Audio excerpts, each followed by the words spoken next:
Haleluya, haleluya, haleluya. Salam saudaraku. Ratapan 3 ayat 22 sampai 23. Sebab kebaikan Bapa Yahweh itu tidak pernah berhenti dan rahmatnya tidak pernah berkesudahan. Selalu baru setiap pagi kita kembali lagi mengucap syukur saudaraku. Kita bisa bangun pagi pada pagi hari ini sesungguhnya semuanya oleh karena kebaikan dan rahmat Bapa Yahweh di dalam kehidupan kita. Renungan KPI Mayim Kayim pada hari Kamis tanggal 4 Maret 2021 atau pada tanggal 20 Adar 5781 yang merupakan renungan dan pembacaan kitab Torah kita saudaraku diambil dari kitab Semot atau Keluaran 32 ayat 19 saudaraku yang berbunyi demikian.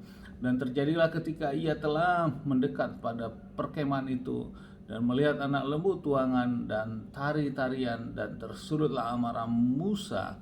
Lalu ia melemparkan lolo batu itu dari tangannya dan memecahkannya di kaki gunung itu.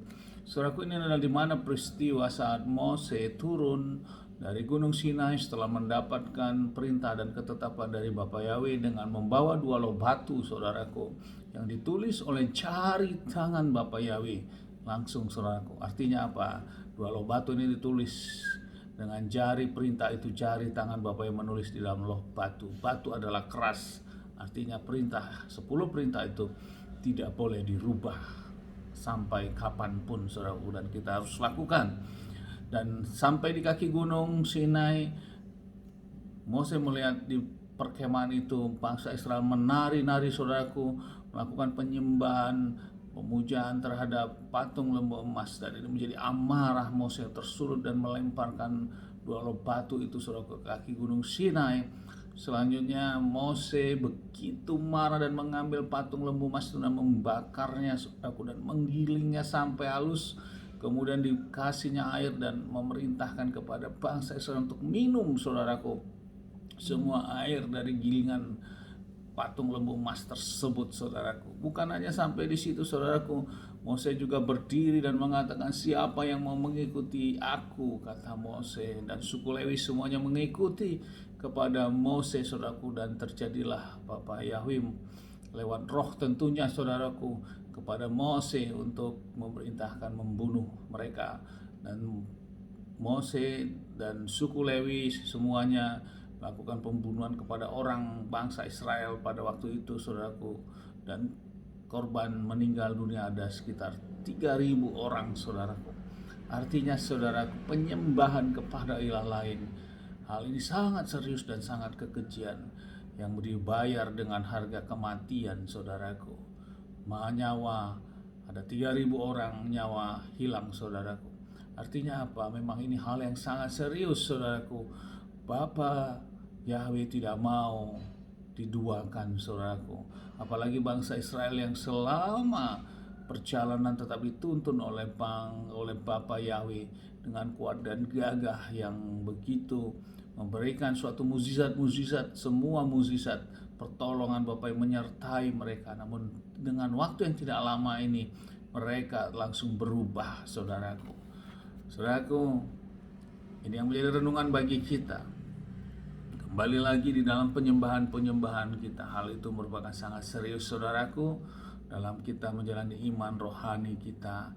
Jangan kita keluar dari hal ini saudaraku, maka kita dikembalikan untuk kepada firman Bapa Yahweh, sehingga kita harus belajar kembali saudaraku menjadi jemaat-jemaat atau pengerja yang tanda kutip harus cerdas saudaraku. Kita jangan mau dengar-dengar apa kata baik itu kepada orang yang menyatakan namun tidak memiliki dasar firman saudaraku. Saya percaya saudaraku, firman tidak membuat kita susah untuk memahaminya selama kita mau membuka hati, membuka pikiran kita untuk mau belajar terhadap kitab suci kita. Maka Roh Kudus akan menuntun kita untuk dapat memahaminya saudaraku. Diawali dari apa? Diawali dari siapa yang kita sembah saudaraku. Kita harus dapatkan ini dulu.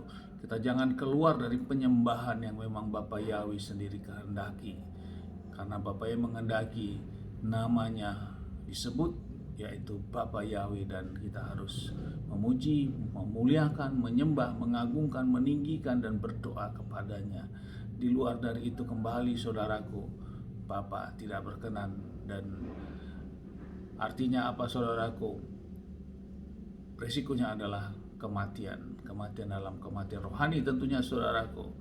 Karena memang di zaman sekarang memang masih diizinkan kita masih hidup bersama-sama. Dalam firman Tuhan, gandum dan ilalang masih tetap bertumbuh bersama-sama, tapi waktunya kelak akan ada pemisahan saudaraku. Ini yang menjadi renungan bagi kita. Sehingga di dalam kitab Yesaya 42 ayat 8 berkata demikian saudaraku. Yesaya 42 ayat 8, Akulah Yahweh, itulah namaku, dan aku tidak memberikan kemuliaanku kepada yang lain dan pujianku kepada patung. Saudara, di dalam kitab Yesaya jelas menegaskan bahwa nama yang disembah bangsa Israel dan yang kita sembah tentunya saat ini, karena kita adalah Israel rohani, adalah Yahweh Elohim. Itulah nama Tuhan kita. Di luar dari itu berarti itu adalah ilah bangsa-bangsa lain, dan Bapa yang tidak berkenan. Amin, haleluya. Sukses besar buat kita. Mari kita maju terus, kita ikuti terus renungan dan pembacaan Torah ini, rahasia-rahasia yang terjadi yang perlu kita sama-sama ungkapkan saudaraku, dan kita sama-sama pahami. Maju terus, tetap berjuang. Dari tempat ini saya berdoa Bapak yang memberkati dan melindungi kita semua dimanapun kita berada. Bapak Yahweh menyinari wajahnya kepada kita dan memberikan kita kasih karunia. Bapak yang menghadapkan wajahnya kepada kita dan memberikan kita damai sejahtera. Apa yang kita lakukan, apa yang kita kerjakan sepanjang hari ini, dalam nama Bapa, dalam nama Adonai Yeshua HaMashiach, semuanya menjadi berhasil, dan kita orang-orang yang percaya kepada Bapa Yahweh, kita tidak dipermalukan. Amin, haleluya. Shalom saudaraku.